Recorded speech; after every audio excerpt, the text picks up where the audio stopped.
Double double body স্প্রেটা দাও তো। ওই যে মোবাইলের পিছনে ওই দেখছেন RGB ইয়ার আছে না?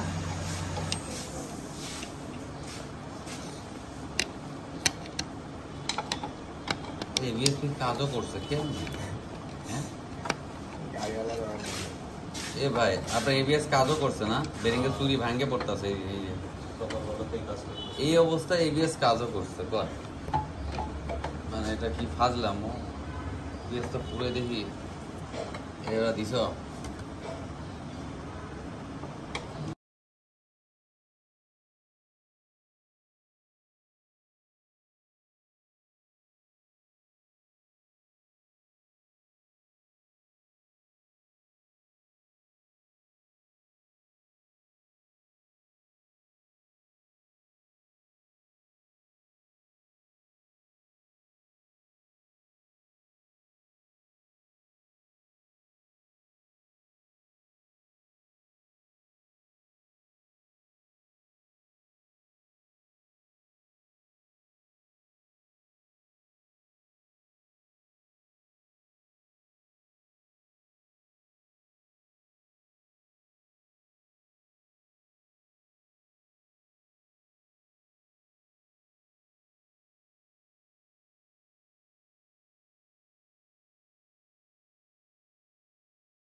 যেহেতু মোটরটা লাগাইছি তো চেক করে দেখা লাগবো না যে কতটুকু কাজ করে।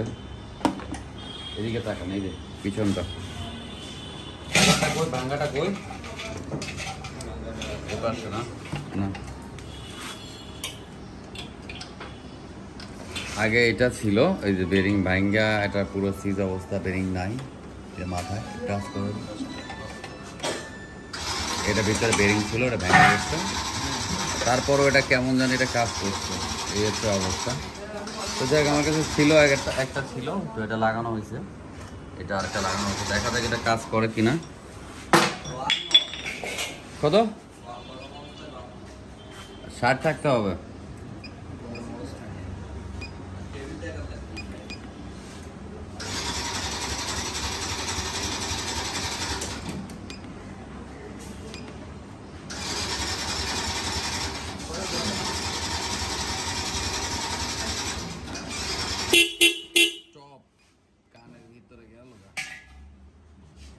এখানে এদিকে এদিকে ধরেন, আমি ব্রেকটা ধরবো তো এটা কাজ করে কিনা, এটা সাউন্ড আসবে।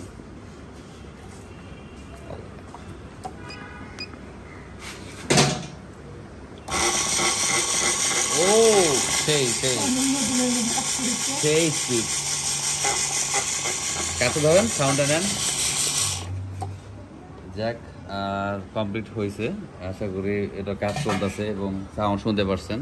এই পিছনেরটা ধরো তো একটু দেখি, পিছনে ব্রেক ধরো, ছাড়ো আমি আবার বের হয়ে যাই। পিছনে ব্রেক ধরো, এখানে ধরেন, সাউন্ড করবে, হ্যাঁ জোরে।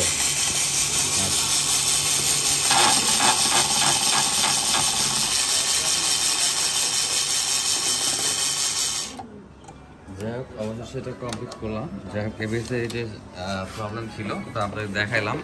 তো আসলে এরকম আমাদের কাছে ছিল, সেগুলো শেষ হয়ে গেছে, আবার তো এখন আর স্টকে নাই। হয়তো অনেকে ভাবতে পারেন যে ভাই এরকম, তারপরও মানে যদি এরকম ময়লা বা কার্বন ভিতরে থাকে ক্লিন করলে হতে পারে। এবিএসের এরকম অনেক, এটা চলছে কত হাজার কিলো বাইক জানি, এটা মাত্র 50,000 কিলো। তারপর এটা যে এত ভালো আছে, এটা খোলো। এই যে অবস্থা ময়লা ছিল, তো এতটুকু দেখতে পাচ্ছেন যে কত পরিমাণটা আপনার ময়লা ছিল। তো যাই হোক এটা আসলে অনেকে কাজ করলে হতেও পারে, নাও হতে পারে। আপনাদের এরকম অনেকের প্রবলেম আছে, হয়তো আপনারা ভাবেন যে আসলে হ্যাঁ যে মানে এই প্রবলেমটা সব অনেকেই পড়ে আছেন। তো যাই হোক এটা আমি যেভাবে দেখাচ্ছি ক্লিন করার পদ্ধতিগুলো, এগুলো ক্লিন যদি করতে পারেন, খুলে চেষ্টা করে দেখতে পারেন এভাবে, তাহলে হতে পারে। আর যদি না হয় তাহলে কিছু করার নাই, কারণ অনেক সময় সার্কিট, ওখানে ভিতরে সার্কিট থাকে, আইসি থাকে, ওটার সমস্যা থাকে, বিভিন্ন এই সাইডের প্রবলেম থাকে, আইসি ওয়ারিংয়ের, তারপরে হচ্ছে আপনার মোটরের কার্বন, এখানে কার্বন আছে, এখানে একটা জিনিস না অনেকগুলো জিনিস। তো যাই হোক এটার প্রাইসও হচ্ছে আনুমানিক আপনার আমি একটা ধারণা দিই, এটা অনেকেই জানে না, এটা প্রায় মিনিমাম 25-এর ওপরে দাম, এটা আরও বেশি হতে পারে। যাই হোক দামটা 25,000, দামটা হচ্ছে 25,000 একটা এবিএস মোটরের দাম। তো আসলে সবাই এটা ওই বুঝে আর কি গাড়ি কিনবেন, যারা গাড়ি কিনবেন এবিএসটা দেখেও কিনবেন, তাহলেও ঠকবেন না।